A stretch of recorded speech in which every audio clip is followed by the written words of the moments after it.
Ay, ito na ako eh. Di ba may mga gano'n?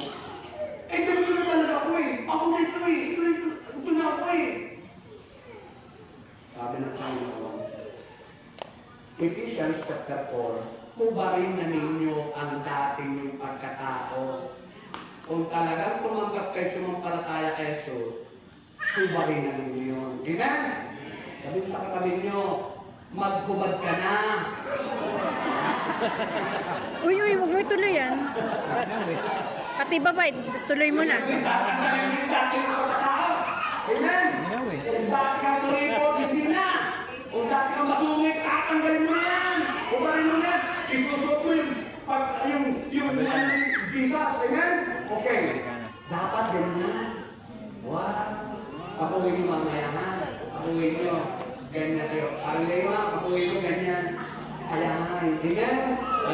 Thank you, Lord. So na. Bakit? Dahil kay Jesus. Amen? Yan. Jesus ay pinilingan. Pag ikaw ay pinilingan. Nakikinig ba kayo? Okay, may estudyante. Matatanong nito. Pag pinilingan kayo, may nakikita pa kayo? Meron. Ulitin ko na naman. Pag pinilingan kayo, may nakikita pa kayo? Madilim. Pag pinilingan kayo, may nakikita pa kayo? Pag pinilingan kayo, may nakikita pa kayo? Mayroon! Dilim! Amen? Tingnan nyo, kita nyo yung dilim doon? Nakikita! Nakikita ang dilim! Nakikinig ba kayo? Hello!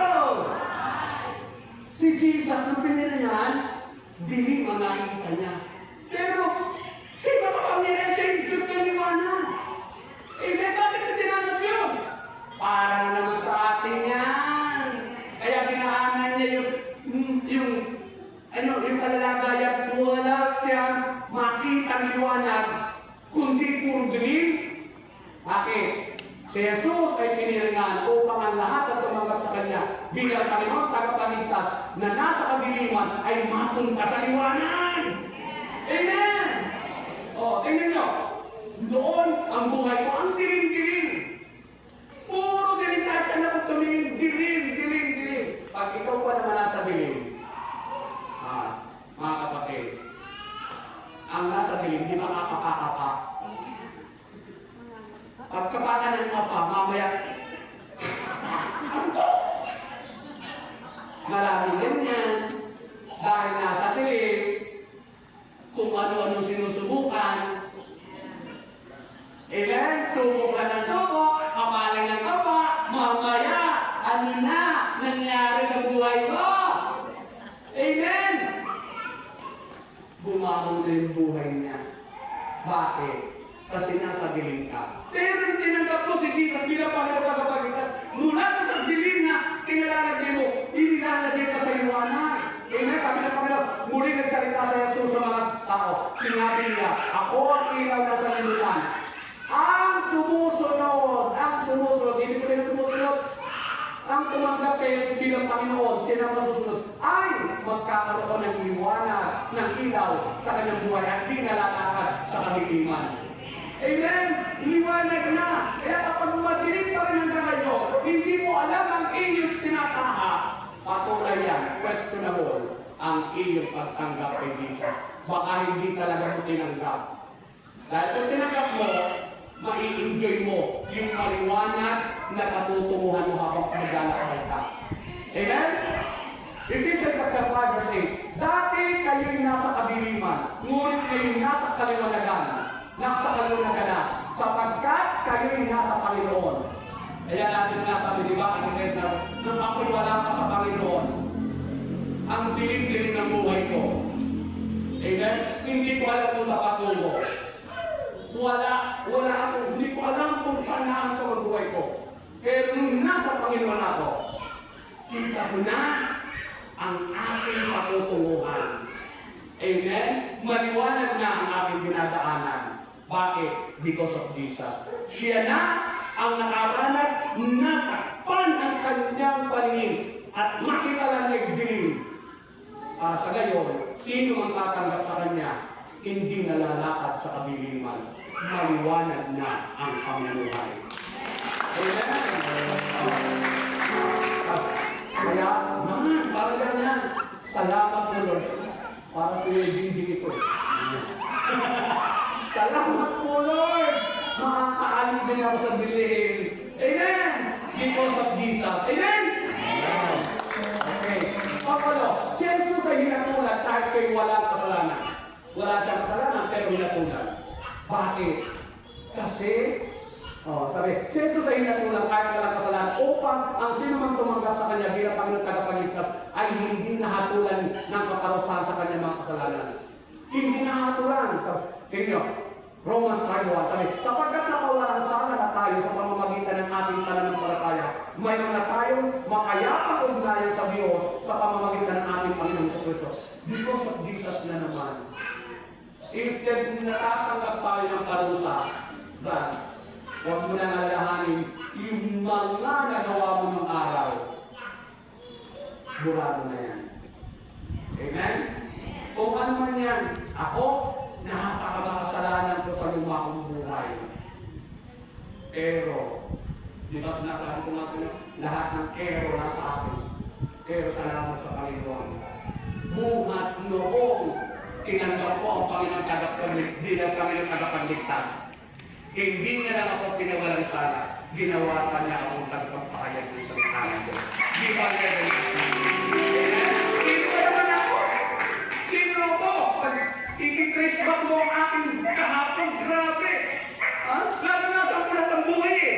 Mula sa tuktok ng bundok, mga kapatid, hanggang sa Kaparangan, hanggang sa Palayan, dinanas ko lahat yan, hanggang sa Maynila, na magulo, etc. Hanggang sa kung ano-anong dadanasan ko, ang dilim ng buhay ko. Pero, salamat sa Panginoon. Amen? Kanina, nag-recollection ako lang ang speaker, ako lang ang preacher. Mula umaga hanggang hapon, doon sa tundo. Mga kapatid, sino ba naman ako? Ang layaman ng mga umakatid doon. Mga professional pa, mga kapatid. Sino ba naman ako? Ako magsasalita sa kanila. Amen? Nakikinig ba kayo? Pero salamat sa Panginoon because of Jesus. Dahil kay Jesus, yung hindi ako karapat-dapat, sinaging dapat ng Panginoon. Oh, glory to God. Palakpakan natin ang Panginoon. Yan, para ganyan eh. Yan ang judge. Amen? At sasabihin niyo, pasalamat ka kay Jesus, absuelto ka na. Sabihin sa katabi niyo, absuelto ka na! Absuelto ka na! Alam niyo sa akin, literal yan. Literal. Kasi ako nakatimanda eh. Nasa lumang buhay, nakatimanda ako ng 3 months na voucher check eh. Hindi ako makakuha ng NBI eh. Hindi ako makakuha ng NBI. Ilang hit ko yan. Hindi ako makakuha ng NBI. Pero nung tinagap ko ang Panginoon Jesus, talagang literal. Inang-swelto ko ng Panginoon. Amen?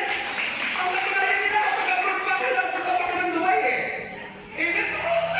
Literal sa akin yan. Hindi na yung pinatawag ng kasalanan ko. Pati yung aking masalimuot na buhay. Hindi ba ka nanganak? Hindi ba ka dapat palapakan ng Panginoon?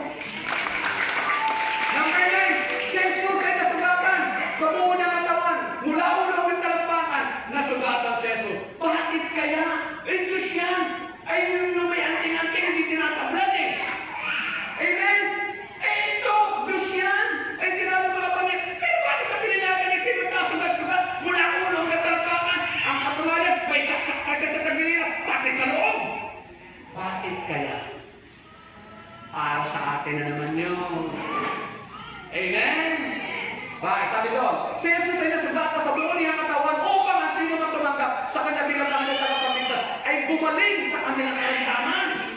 Sinabi ni Lord, ngunit dahil sa ating mga kasalanan, kaya siya nasugatan. Siya ay binugbog dahil sa ating mga kasamaan. At sa tayo ay gumaling dahil sa mga pahirap na ginanap niya at sa mga hampas na kanyang tinanggap.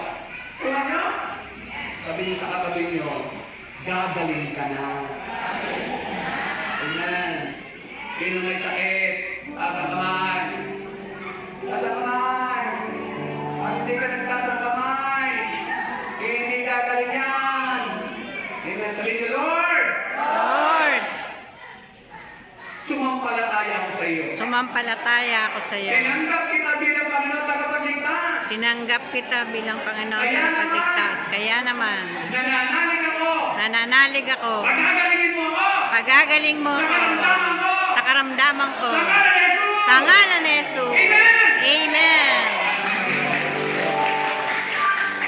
Next, sabi yan, sa pamamagitan ng kanyang mga sugat, kayo'y pinagaling. Pangako ni Lord yan. Pinangako ni Lord yan. Amen. Kaya dapat yan, yan dapat yan. Amen, magaling na yan. Ang sampo, pinasal ni Jesus na Mali spelling. pwede hindi pasalin yan. Kaya bakit Pinagaling na yan. pinahirapan niya sa sarili ko? Pwede, ang ganyan. Bakit niya pinasal yan? Para sa atin na naman yan. Amen? Pinasal niya Jesus na napakabigat na krus upang kasi naman tumanggap sa kanya. Bilang Panginoon tagapagligtas ay magkaroon ng kaginawahan. Sabi ng Panginoon, lumapit ka sa akin. Sabi ng Panginoon, lumapit ka lang. Lumapit ka lang. Eh, yung iba din, ano pa ibig sabihin ng lumapit? Halimbawa, ikaw sa Lord. Makakalapit ka lang kay Lord kung aalis ka doon sa kinakakayuan mo. Nakikinig ba kayo? Amen. Oh, yung kalalagayan mo, hindi ka makakalapit sa Kanya kung hindi mo iiwan. Anong ibig ko sabihin? Kung ang kalalagayan mo, makaray ka. Kung ang kalalagayan mo, masama ang ugali mo, makasarili ka, magsusugat ka, chismosa ka, iiwan mo yan! Dahil hindi ka makakalapit pag hindi mo iniiwan yan. Nakikinig ba kayo? Sabihin sa inyo katabi, naintindihan mo ba yun? Hindi ko Naintindihan mo? Amen. Eto, Puro pala. sabi ko, ibigay ninyo kay Jesus ang inyong mga pasalita, siya magnagmamalsakit sa inyo. Sabi nyo nga, eto, ganyan ang inyong kamay nyo. Sabi nyo, pasalo kay Lord. Kay Lord. Yan. Ayan. Pag dumadaan kayo ng ganyan, huwag niyong yakapin yung cross. Huwag niyong yakapin yan. Ipasa mo yung pasanan mo yan kay Lord. Bakit? Dinala na ng Panginoon niya 2,000 years ago sa atin. Ang kailangan na ng ating gawin, tanggapin siya bilang Panginoon tagapagligtas. Amen? Okay. Dapat ganyan lagi. Salamat, Lord. Pinasan mo na ang puso. Subukin mo na. Subukin mo lang. Mamaya pag-uwi mo. Kaysa mag-isip ka na kung ano-ano. Sabihin mo, Lord, ang puso ko, ang asawa ko, ipapasa ko sa iyo. Amen? Salamat Lord. Tapos na.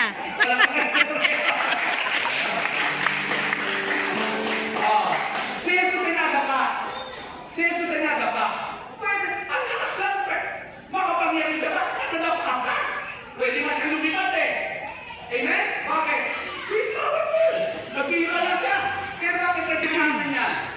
Si Jesus ay nadapa upang ang sino man nadapa o manabigo sa buhay, natatanggap Brother, kay Jesus bilang pagkain niya. pagkakalitas ay Pagkain muling niya. makabangon sa tulong ng Brother Panginoon. Ding. Sabihin sa katabi niyo, babangon na. Babawi ka. Amen? Sabi daw, awit 37:24. Kahit na mabuhan, siya ay babangon pagkat ang Diyos sa kanya'y tutulong.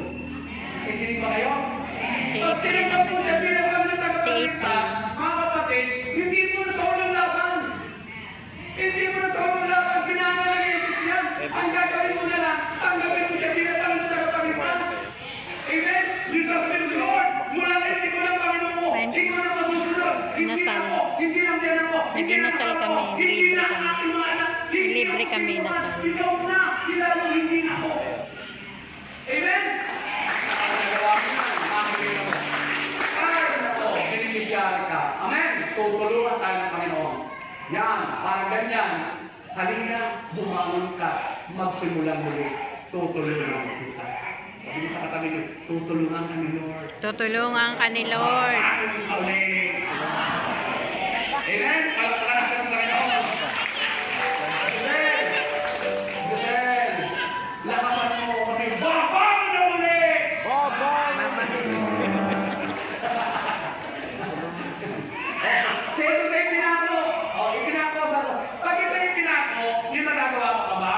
Wala. Wala, hindi mo na nagagalaw yung kamay mo, hindi mo na nagagalaw yung paa mo. Wala. Amen, wala kang nagagawa. Ang tawag doon, helplessness. Helpless ka na. Amen? Now, yun. Ipinako si Jesus sa krus at dahil dito, wala nang kayang gawin ang kanyang mga kamay at paa upang ang sino mang tumanggap sa kanya bilang Panginoon at Tagapagligtas ay may magagawa lagi sa anumang sitwasyon dahil tutulungan siya ng Diyos. Amen? Siya na nagpapako na wala nang magawa para yung nagsasabi, Lord,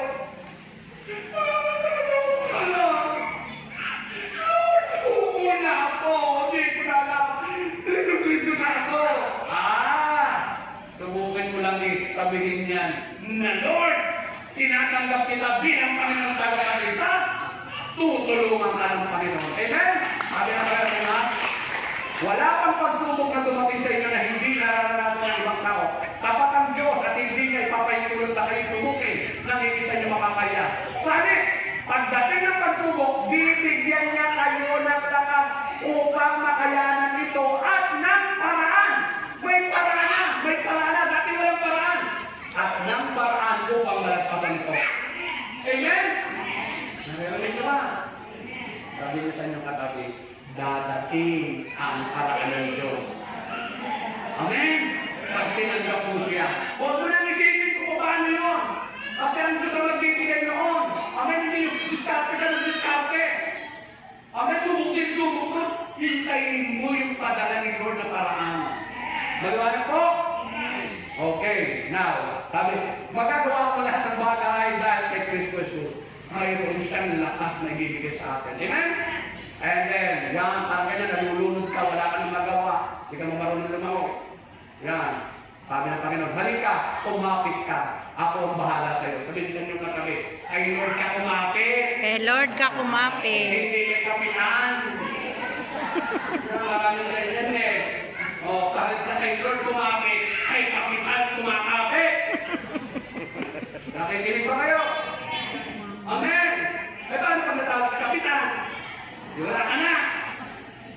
Kakapit ka din lang doon sa hindi na lumulubog. Amen. Diba? Amen. Si Jesus na sa kapitan hindi lulubog. Kaya kung gusto mong maglangis, kung gusto mong magsipsip, hindi mo sa mayayaman, hindi mo sa may kapangyarihan. Magsisipsip ka din lang, ay doon ka magsipsip. Ano? Kaya namimigta ang buhay natin eh. Umaasa tayo sa tao. Ano sabi ng Panginoon? Jeremiah chapter 17 verse 5. Kinamumuhian ko, sabi ni Lord, ang taong umaasa sa kapwa-tao. Kaya yung iba, alam mo hindi talaga tinanong si Lord eh. Gusto kaibigan ako ni Mayor, kaibigan ako ni Congressman, kaibigan ako ni General, kaibigan ako ni Captain. Tinatawag na yung mga tao gano'n. Eh, yung mga nakikinig ba kayo? Alala ko yan, yung kaibigan ko yung chief of police nitong buong Rizal. Kapos ko, mga kapatid ko. Lagi sinasama ko sa mga lakad niya doon sa ano. Naku, ang dami namin bodyguard. Amen? May wang-wang pa kami doon sa harapan. Sabi ng dalawa at kami ni Kerwin. Ganito pala pagka ano, may kapangyarihan. Ang daming bodyguard. Mga nakamalay ko ano. Amen? Wala naman ako kahit Kristo. Amen? Pero meron ako Kristo. Amen? Okay, palakpakan natin ang Panginoon. Sino kayo nabuhay? Pwede niyo paulanin, pwede niyo pabahain. Pero bakit niya kinayagan niyo siya mauhaw? Sabi niyo sa katabi niyo, para sa'yo na naman yan. Amen? Pag tinanggap mo si Jesus, sabi ng Panginoon ito eh, si Jesus ay nauhaw upang sino man tumagat sa kanya bilang Panginoon Tagapagligtas ay hindi na magutom at mauhaw kailanman. Hindi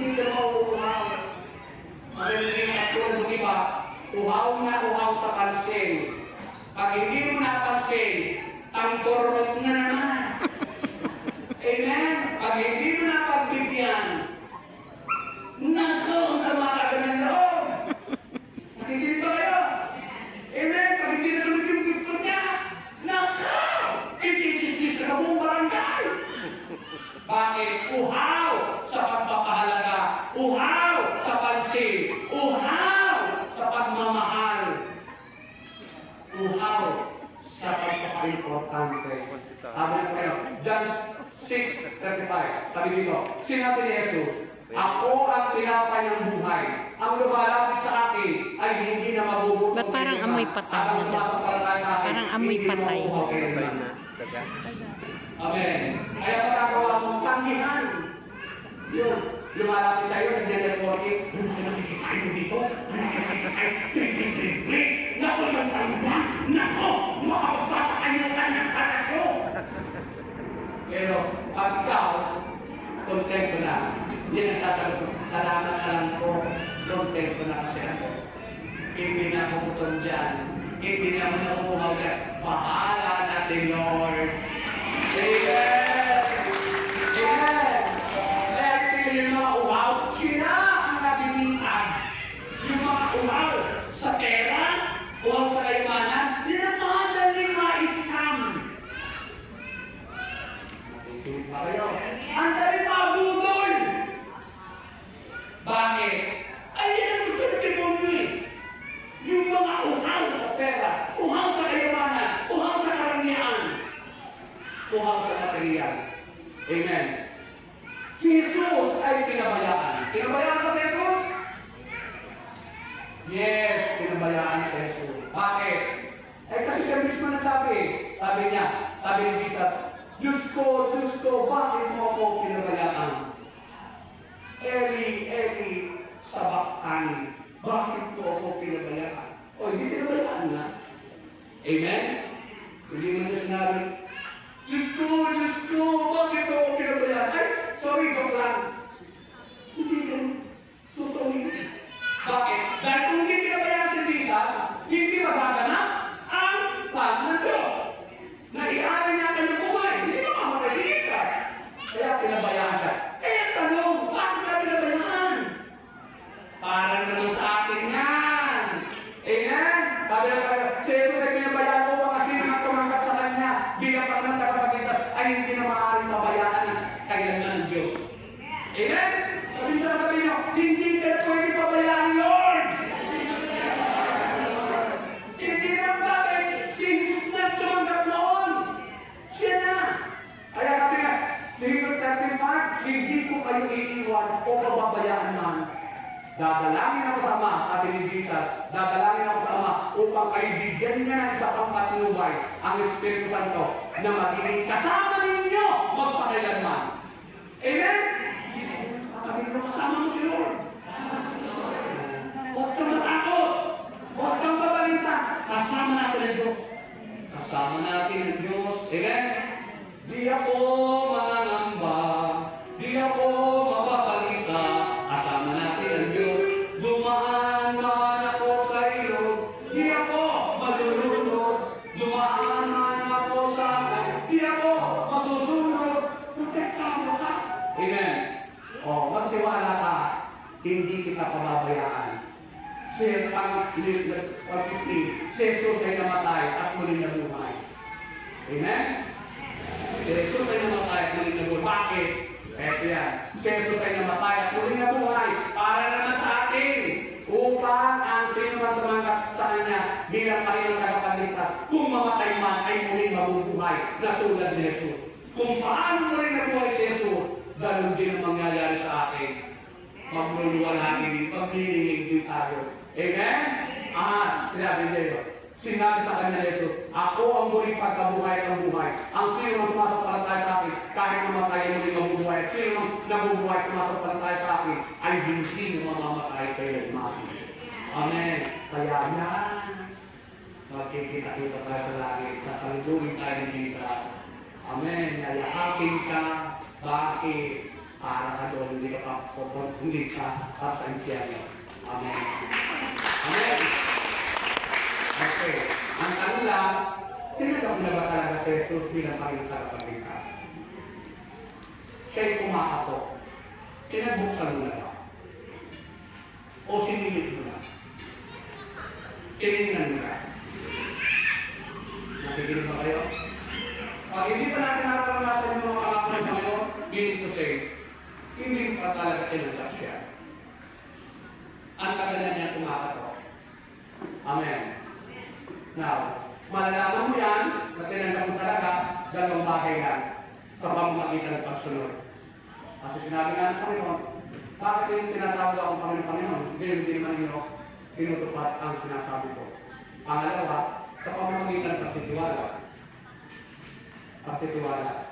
Sabi ko, huwag kayong mabagaba. Huwag mabagaba ng inyong kalooban. Sumampalataya kayo sa Diyos at sumampalataya din sa akin. Sabi niyo sa katabi, huwag kayong mabalisa. Kung talagang tinanggap ko siya, kalma ka lang. Umanakan ka. Amen? Amen. Bakit kayo nakapagligtas tayo? Ililigtas tayo ng Panginoon naman ng sitwasyon. Amen ba? Hallelujah. Okay, mga kapatid. Sa oras na ito, gusto ko pong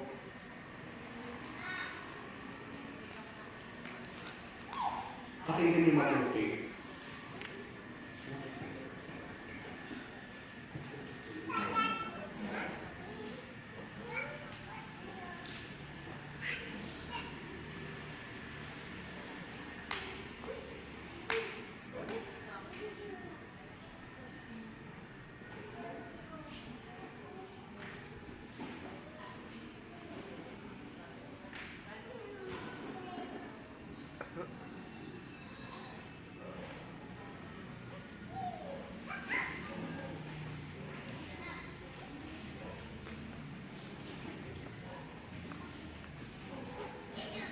Panoorin po natin mabuti ito.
Dear brothers and sisters,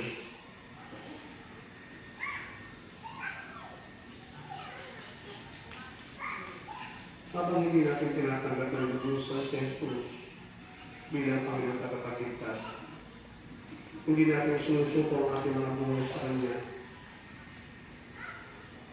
binabaniwala natin ang Kanyang alay na paghihirap para sa atin. Pwede niyang hindi gawin yun, pwede niyang gawin yun dahil sa pagmamahal sa atin. Habang nagpapatuloy tayo sa ating mga pag-uugali, habang nagpapatuloy tayo sa ating mga pananaw na puro makasanlibutan, tayo nating iwan ang ating lumang pagkatao. Parang pinakikita natin sa Panginoon, walang kwenta sa atin ang kanyang paghihirap, ang kanyang sakripisyo. Madali ang pumalakpak, madali ang sumayaw, pero ang hinahanap ng Panginoon, kanakin ng benepisyo ibinibigay sa atin, lalong buhay na walang hanggan. Ang hinahanap sa atin ng Panginoon, bagong buhay. Bagong buhay. Bilang pagtanong ng utang na loob. Kung wala Jesus na namatay sa krus, nagpakahirap para sa atin, wala tayong pag-asa makarating sa langit, sapagkat lahat tayo nagkasala. Pero salamat sa Panginoon, pinubos tayo ng Panginoon. Mga kapatid, inaanay ako kayo tumila sa harapan, magpapayo ako ng langis, at nawa, kapag kayo napahiran ng langis, ito'y tanda na isinusuko natin ang ating buhay sa Diyos, tanda nating kaligtan ang luma nating pagkatao, at yakapin ang bagong buhay na kaloob ng Panginoon, bunga ng kanyang pagpapakasakit, 2,000 taon na nakalilipas para sa ating kapakinabangan at para tayo magkamit ng buhay na